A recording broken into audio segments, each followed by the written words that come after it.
You know how much trouble you're in, Mr. Bartholomew? Have you ever dropped your wallet in the street? Or more appropriately, have you ever seen someone drop their wallet and keep walking? I'm sure you have. Let's say whomever drops their wallet doesn't realize they've dropped it, and now they're walking away. Your brain's first reaction is, and will always be, take it. Doesn't matter who you are. Now, some people do just that.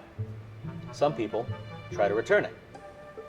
What happens if you go to return it and you can't find who dropped it? You don't leave it for someone else to find. You take it out of obligation now. Has anybody ever come to get their wallet back? I failed to see your point, Mr. Bartholomew. My point is, Detective Abrams, I am afraid.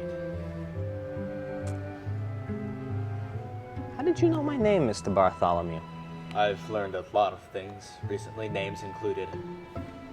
Mr. Bartholomew, would you mind telling me what happened from the very beginning? Well, I was in my underwear when I found it.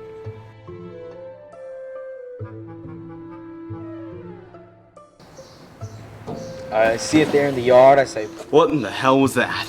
approach the crater, and then there it was. Someone threw something in your yard. No, something landed in my yard. You imply that it was flying. I imply it was falling from something high enough in the sky to cause a crater to form when it landed. This is when you received the visions. No, that came later. So, what exactly did you do with it after the incident?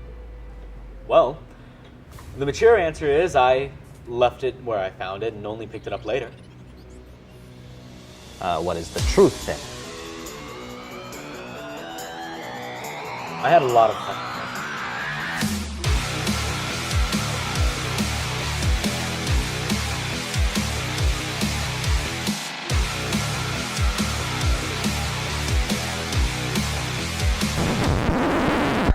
You carelessly sauntered a weapon of unknown destructive potential around like it was a guitar. I believe the original report described it as a microphone, not a guitar, sir. I don't care if you called it a didgeridoo.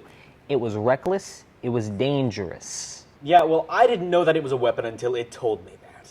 It told you that. Will you let me get to that part of the story? Proceed and get to the point. So my friend Henry is big into drones and satellites and such, and I figure that's what it is, seeing as that it crashed out of the sky. So I start to head by his house.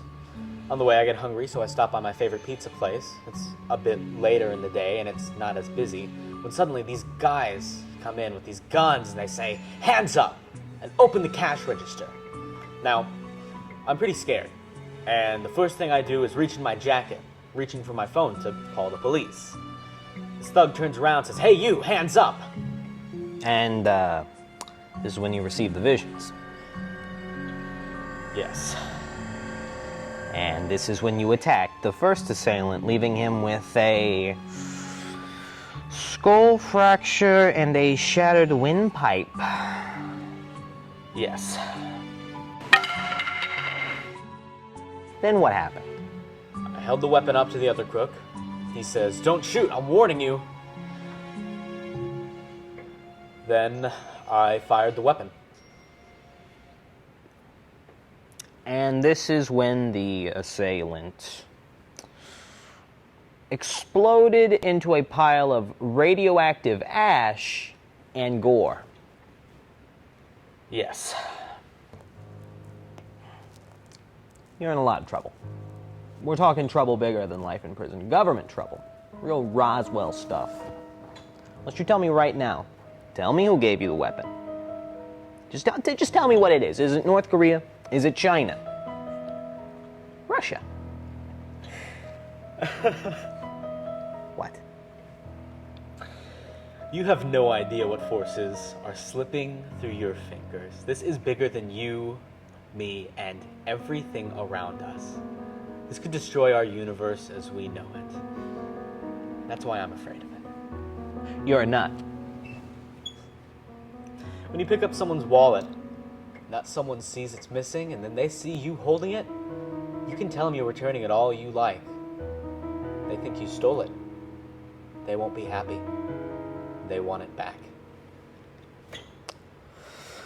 You think that whatever owns this weapon is coming to get it? No. I know that they're coming. And they're not happy.